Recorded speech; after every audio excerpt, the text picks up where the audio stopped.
your name on high. Lord, I love to sing your praises. I'm so glad you're in my life. I'm so glad you came to save us.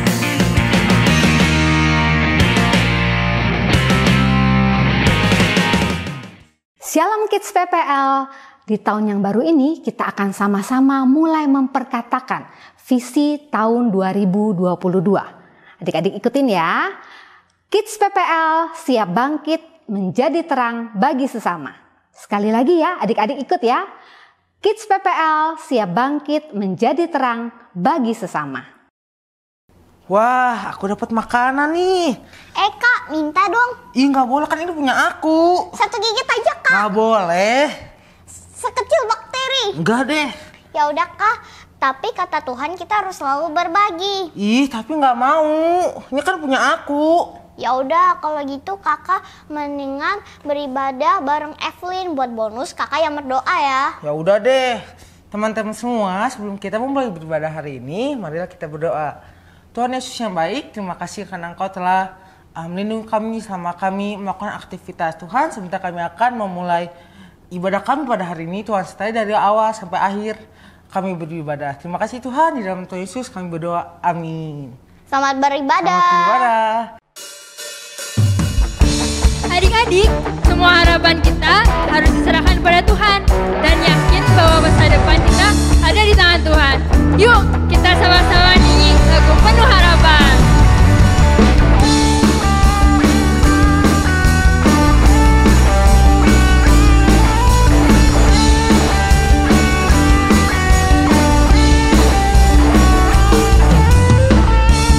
Tuhan mengasihiku, Dia pegang masa depanku.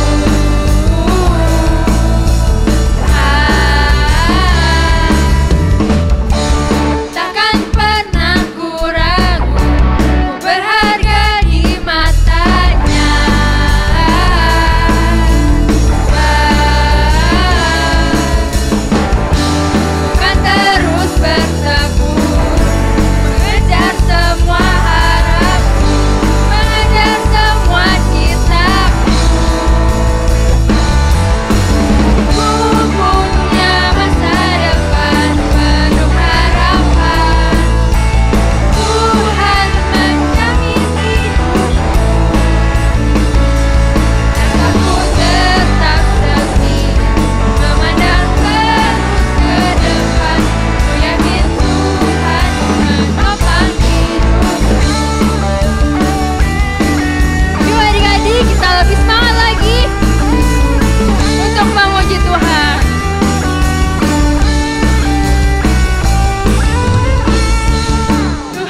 bersamamu.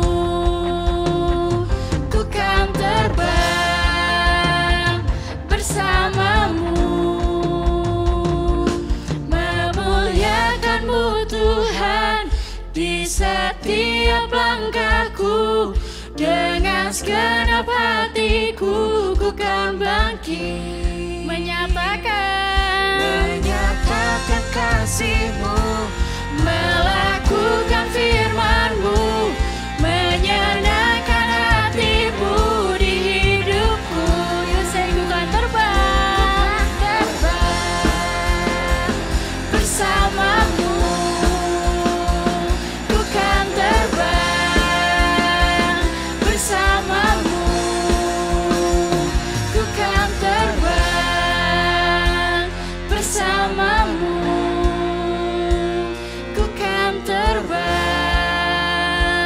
bersamamu.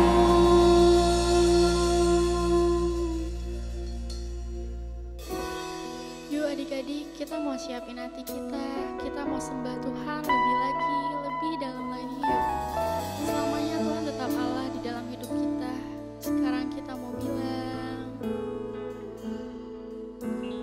betapa dahsyat Engkau Tuhan, pencipta segala yang ada, dulu sekarang sampai selamanya. Hanya Engkau Tuhan, tak terselami pikiranmu,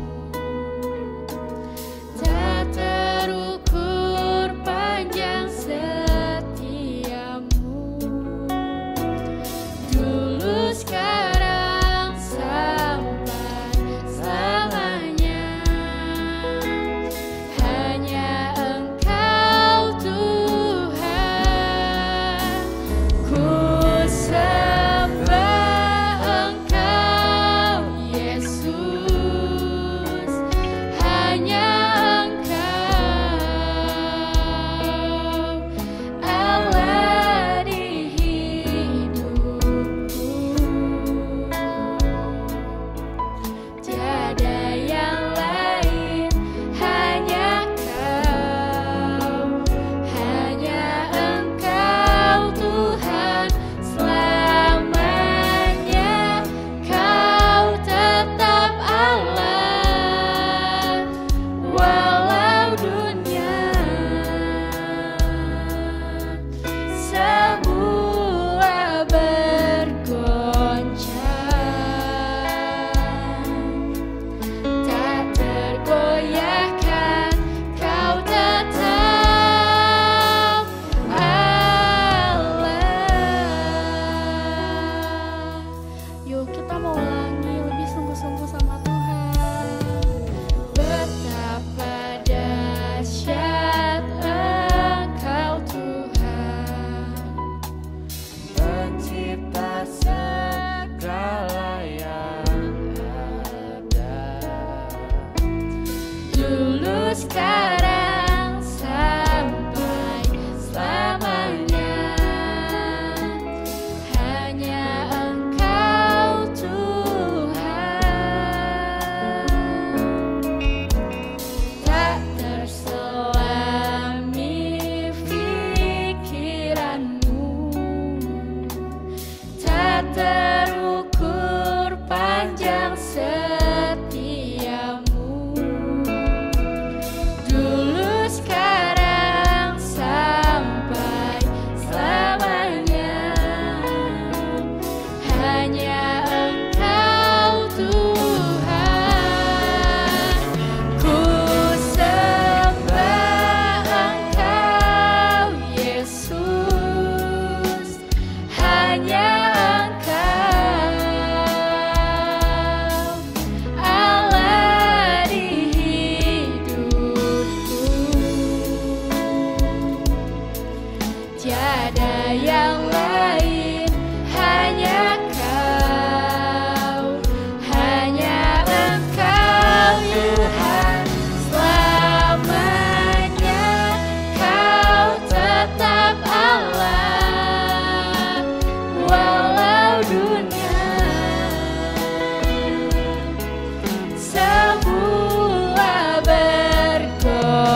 Shalom Kids PPL, apa kabarnya nih? Semoga semuanya kita dalam keadaan sehat ya. Salam kenal, nama kakak Kayuli ya. Adik-adik, hari ini kita mau belajar firman Tuhan sama-sama ya. Tapi sebelumnya kita mau doa dulu ya. Yuk kita satu dalam doa. Tuhan Yesus yang baik, kami bersyukur kalau hari ini kami masih diberikan kesempatan, masih diberikan waktu untuk kami boleh beribadah bersama-sama. Tiba saatnya Tuhan, kami rindu untuk kami belajar firman Tuhan. Mari Tuhan yang urapi setiap kami untuk kami mengerti setiap pesan Tuhan hari ini. Dan kami juga mau melakukan setiap pesan firman Tuhan. Di dalam nama Tuhan Yesus, kami sudah berdoa dan bersyukur. Amin. Nah, adik-adik, hari ini kita mau belajar sama-sama tentang kisah Naaman yang disembuhkan dari sakit kusta. Ya. Nah, mungkin ada adik-adik yang tahu siapa sih Naaman ya? Bagaimana dia disembuhkan dari sakit kusta? Nah, mungkin ada adik-adik yang tahu, ada adik-adik yang belum tahu juga ya. Nah, kakak ajak kita sama-sama simak dulu ya video tentang kisah Naaman. Ada seorang pahlawan panglima tentara kerajaan Aram. Dia bernama Naaman.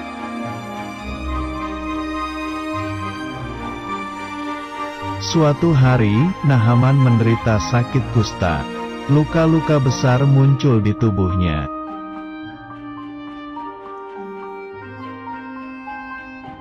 Istri Naaman menjadi bingung, tetapi seorang anak perempuan Israel pelayan Naaman mempunyai rencana.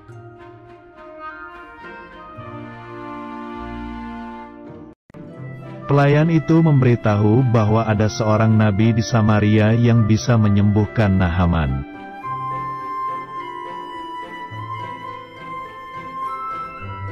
Kemudian pergilah Naaman dan pasukannya membawa persembahan perak, emas, dan pakaian.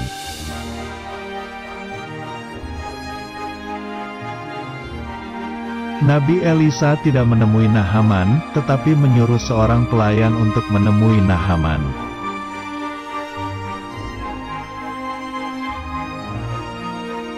Pelayan Nabi Elisa memerintahkan agar Naaman mandi di sungai Yordan selama 7 kali agar sembuh.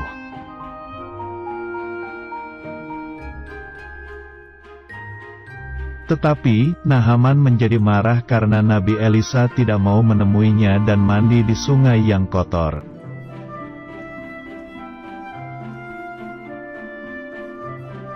Tiba-tiba, para prajurit Naaman memohon agar Panglima Naaman mau mentaati perintah Nabi Elisa.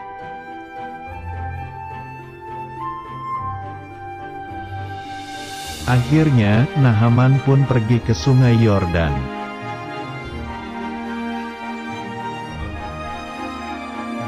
Di sungai Yordan, Naaman mandi selama 7 kali.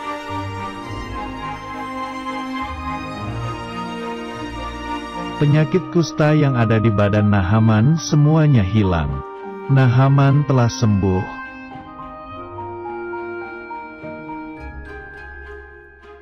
Naaman memberikan hadiah kepada Nabi Elisa karena menyembuhkannya, tapi Nabi Elisa menolaknya.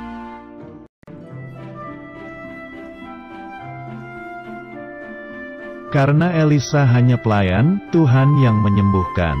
Lalu, Naaman dan pasukannya kembali pulang ke Aram.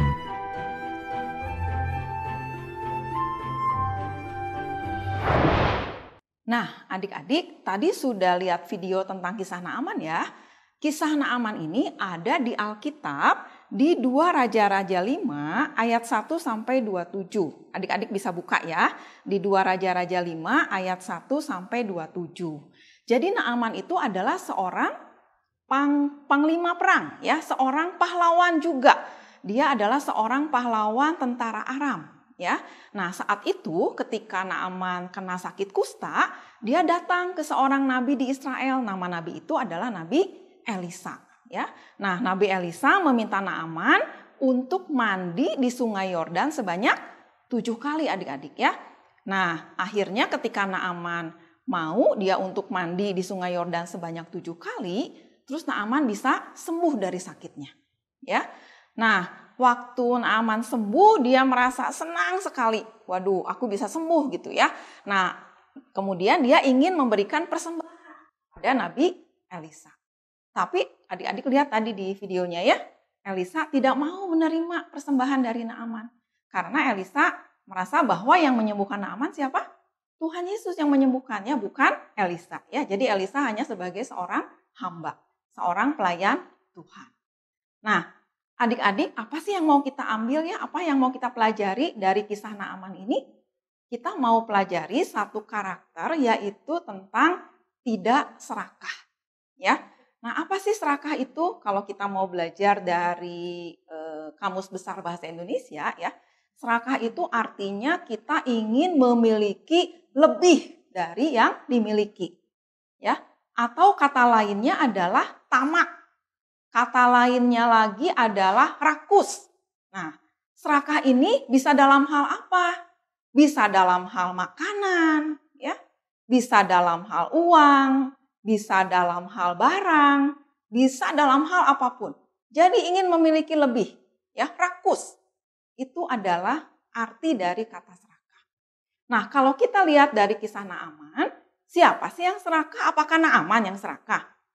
Atau apakah Elisa yang serakah? Justru Elisa tidak serakah ya adik-adik ya. Dia justru tidak mau menerima persembahan dari Naaman. Naaman juga di situ tidak bersifat serakah ya. Nah, tetapi ada satu tokoh lagi kalau kita baca di 2 Raja-Raja 5 ayat 20. Ayat Alkitab yang kita baca 2 Raja-Raja 5 ayat 20 ya. Kakak bacakan ya. Berpikirlah Gehasi bujang Elisa abdi Allah. Sesungguhnya tuanku terlalu menyegani Naaman, orang Aram ini, dengan tidak menerima persembahan yang dibawanya. Demi Tuhan yang hidup, sesungguhnya aku akan berlari mengejar dia dan akan menerima sesuatu daripadanya. Nah, adik-adik di 2 Raja-Raja 5 ayat 20 ini dikatakan Gehasi berlari mengejar Naaman. Dia ingin mendapatkan sesuatu dari Naaman ya. Kemudian dia bilang ke Naaman bahwa dia katanya disuruh oleh Elisa untuk menemui Naaman ya. Padahal Elisa tidak menyuruh dia sama sekali ya. Nah, dia ingin meminta persembahan yaitu perak dengan pakaian. Dia bilang kepada Naaman bahwa perak dan pakaian itu mau diberikan kepada rombongan nabi, adik-adik. Padahal perak sama pakaian itu mau buat dirinya sendiri. Nah, adik-adik lihat ya di sini bahwa yang punya sifat serakah ini ternyata Gehasi, adik-adik ya. Gehasi adalah bujangnya dari Elisa. Dia mempunyai sifat serakah. Nah, adik-adik, kita tidak boleh ya punya sifat serakah. Tuhan pasti tidak suka, Tuhan pasti tidak senang kalau kita sebagai anak-anaknya punya sifat serakah ya. Kenapa sih kita tidak boleh ya bersifat serakah? Ada 2 alasannya adik-adik ya. Yang pertama, kita bisa terjerat atau berbuat dosa yang lain. Kalau kita lihat tadi di 2 Raja-Raja 5, Gehasi sampai berbohong 2 kali loh ya. Karena dia serakah sehingga dia berbohong 2 kali. Yang pertama dia berbohong kepada Naaman. Dia bilang dia disuruh oleh Nabi Elisa menemui Naaman. Padahal tidak ya. Kemudian yang kedua dia berbohong kepada Elisa. Elisa menanyakan, dari mana kamu Gehasi? Gehasi bilang, enggak kemana-mana kok. Padahal sudah jelas-jelas dia pergi menemui Naaman. Jadi dia sampai berbohong 2 kali ya. Nah, adik-adik pasti Tuhan tidak senang ya. Apalagi sampai kita berdosanya berkali-kali gitu ya. Kemudian alasan yang kedua adalah ada akibat yang ditimbulkan adik-adik dari sifat serakah ya. Gehasi apakah menerima akibatnya enggak? Iya, kalau adik-adik nanti baca terus di 2 Raja-Raja 5 ya. Nanti adik-adik baca di ayat 26 sampai 27. Gehasi karena sifat serakahnya, dia akhirnya kena sakit kusta. Adik-adik ya, akhirnya kena sakit kusta. Jadi dia menerima akibat dari sifat serakahnya dia. Nah, mungkin akibat yang lain yang bisa ditimbulkan dari sifat serakah adalah misalnya kalau kita bersifat serakah, kita bisa menjadi orang-orang yang tidak disukai oleh orang lain ya. Teman-teman menjauhi kita. Teman-teman gak mau lagi berteman dengan kita. Pasti adik-adik gak mau kan kayak gitu ya, dijauhi teman, Nggak mau lagi teman sama kita kan pasti nggak mau seperti itu ya. Kemudian akibat yang lain adalah orang tua kita menjadi sedih ya melihat kita punya sifat serakah. Jadi adik-adik kita tidak boleh punya sifat serakah ya. Oke, sampai sini dulu firman Tuhan hari ini. Mari kita berdoa dulu ya. Tuhan Yesus, terima kasih untuk firman-Mu yang boleh kami terima hari ini. Ajar kami Tuhan untuk kami melakukan firman Tuhan, untuk kami mempunyai karakter sifat tidak serakah. Terima kasih Tuhan, dalam nama Kristus kami sudah berdoa dan bersyukur. Amin. Happy Sunday and God bless you. Hai teman-teman, hafalan minggu ini diambil dari 1 Timotius 6 ayat 10a. Karena akar segala kejahatan ialah cinta uang. Sekali lagi ya, 1 Timotius 6 ayat 10a. Karena akar segala kejahatan ialah cinta uang. Jangan lupa kirimkan ayat hafalan minggu ini ke kakak-kakak masing-masing ya. Happy Sunday, God bless you.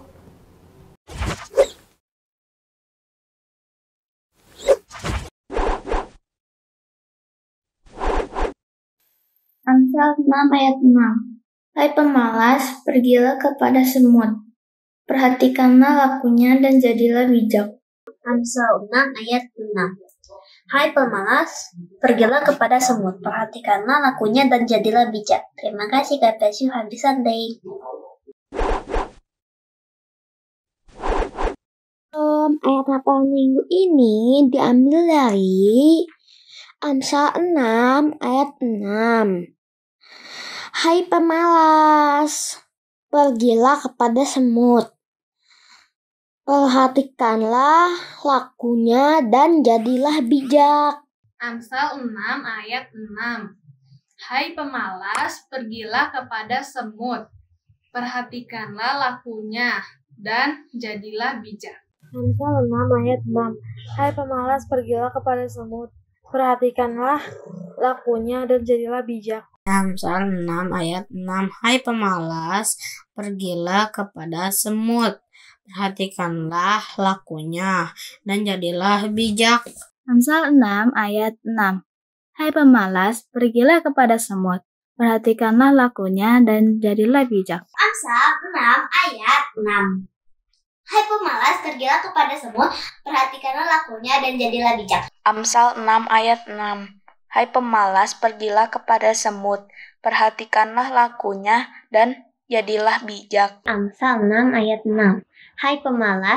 pergilah kepada semut. Perhatikanlah lakunya dan jadilah bijak. Amsal 6 ayat 6.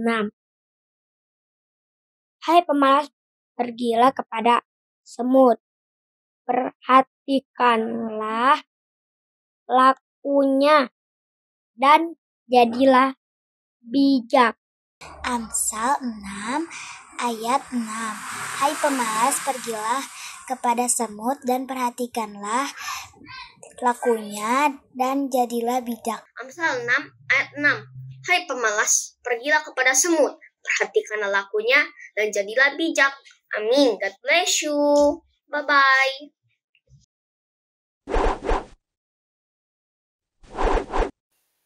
Amsal 6 ayat 6. Hai pemalas, pergilah kepada semut, perhatikanlah lakunya dan jadilah bijak. 6 ayat 6. Hai pemalas, pergilah kepada semut, perhatikanlah lakunya dan jadilah bijak. God bless you.